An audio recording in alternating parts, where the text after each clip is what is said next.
천주교 정의구현 전국사재단 성명서. 이태원 참사로 숨져간 젊은이들 앞에서 참회하오니 이것이 인간인가? 세월호 참사 이후 7년 만에 다시 터져나온 이게 나라냐 하는 장탄식을 들으면서 사제들은 이것이 과연 인간인가 하는 더욱 근원적인 물음을 마주하고 있습니다. 생때 같은 아이들이, 그리고 꽃 같은 청춘들이 천금을 달라는 것도 아니고 그저 숨 쉴 수 있도록 제발 한 번만 도와달라 빌고 또 빌었건만 자기가 무엇하는 누구인지 망각한 자들은 그게 왜 내 소관이냐며 손가락 하나 꿈쩍하지 않았습니다. 인간사의 모든 비극은 비정으로부터 생겨납니다. 아이들은 놀러 갔다가 죽은 게 아니고 노느라 정신이 팔린 자들 때문에 죽은 것이라던 세월호 아버지의 절교가 떠오를 때마다 남모르게 가슴을 내려치곤 합니다. 우리 또한 직분과 사명을 잊어버리고 카인의 발뺌을 반복했을 것이며 그럴 때마다 죄 없는 사람들이 상하도록 했을 것이기 때문입니다. 인간은 어떤 존재입니까? 종종 욕망의 포로가 되어 다투고 미워하며 그 결과로 고유의 빛과 품위를 잃곤 하지만 우리는 군림할 때보다 섬기고 봉사할 때 비로소 참 기쁨을 누리게 되어 있음을 아는 신비로운 존재입니다.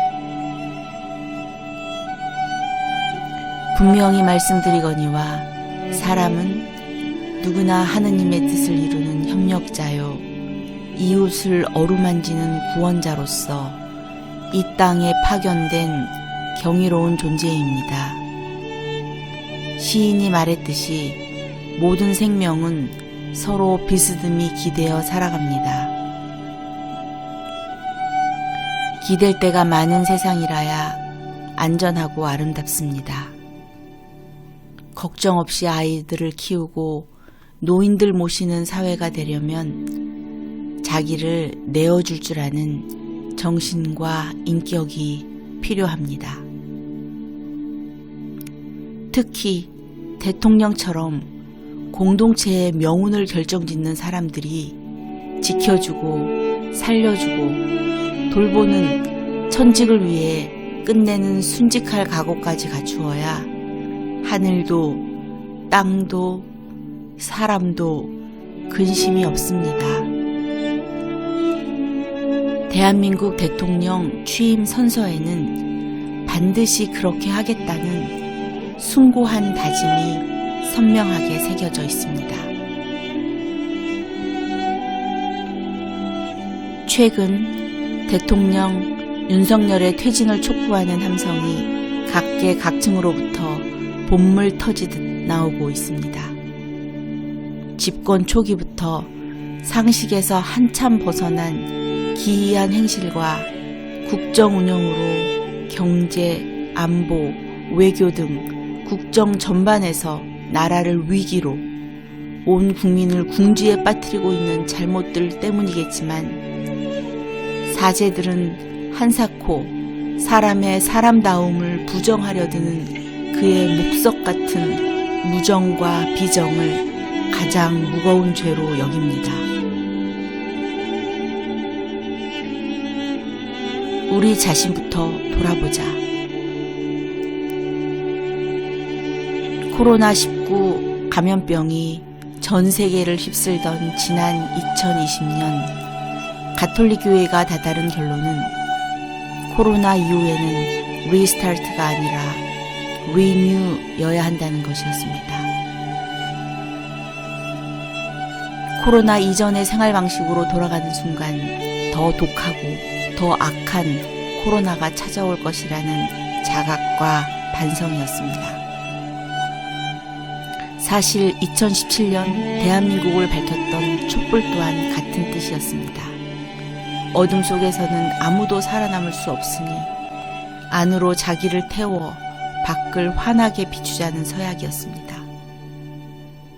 되는 사람만 되고 사는 사람만 사는 그런 야속한 세상이 아니라 인생이 슬프고 세상이 막막한 사람들도 고루 잘 살게 하자는 맹세였습니다.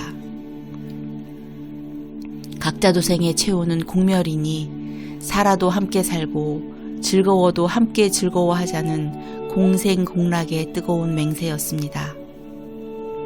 그런데 정부를 바꾸고 서둘러 일상을 회복하자마자 이태원 참사가 벌어졌습니다.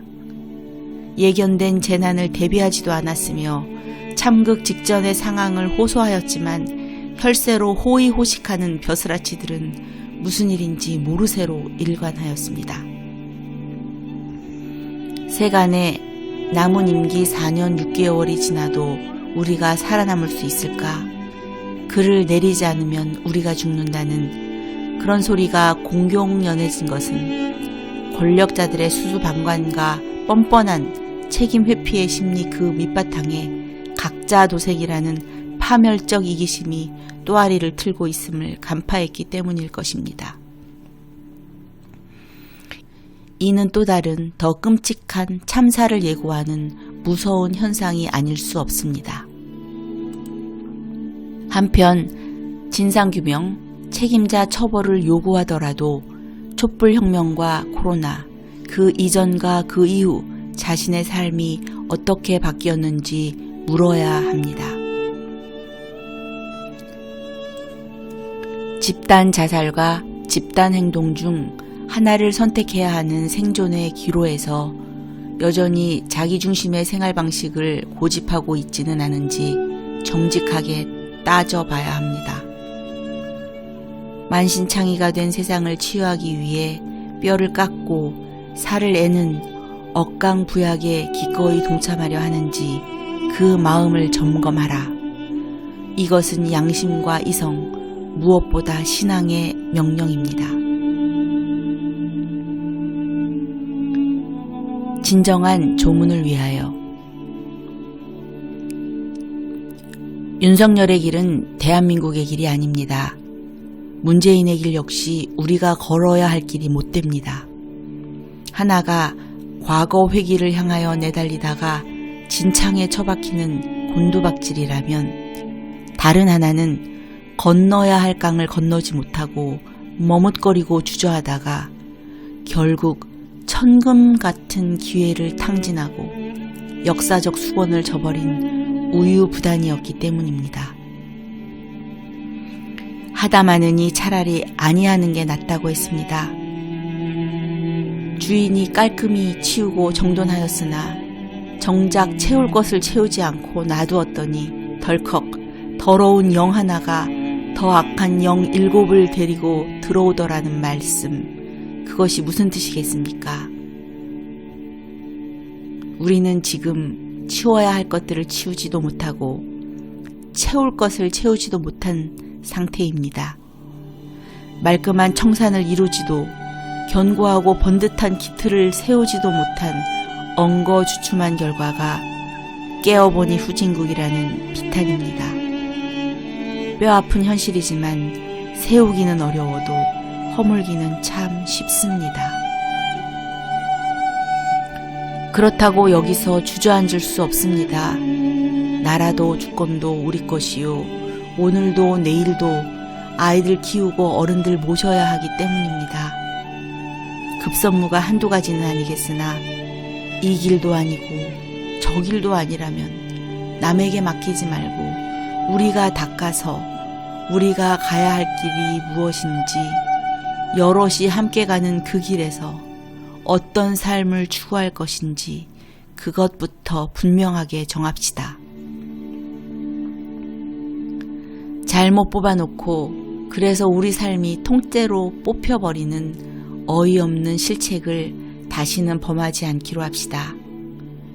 그래야만 충분히 울어주지도 못하고 떠나보낸 세월호 아이들. 영정도 위패도 없는 기괴한 조문으로 모독당하는 젊은이들의 죽음을 조금이나마 위로할 수 있습니다.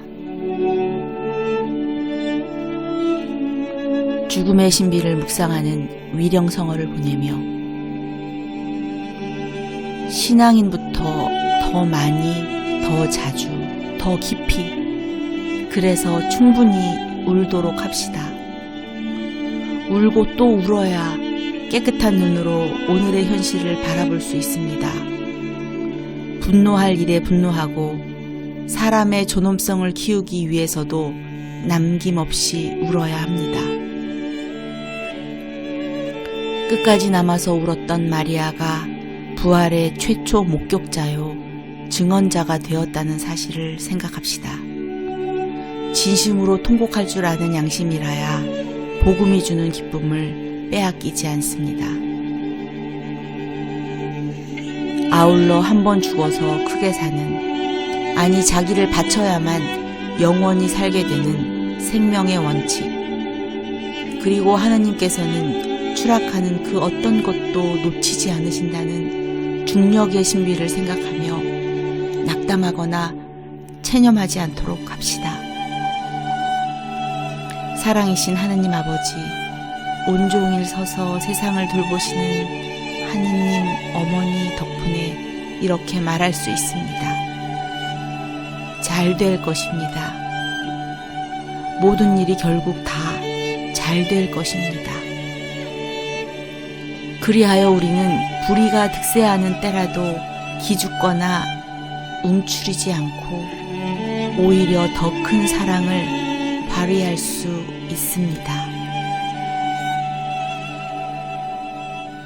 2022년 11월 14일 이태원 참사 희생자를 추모하는 미사에서 천주교 정의구현 전국사재단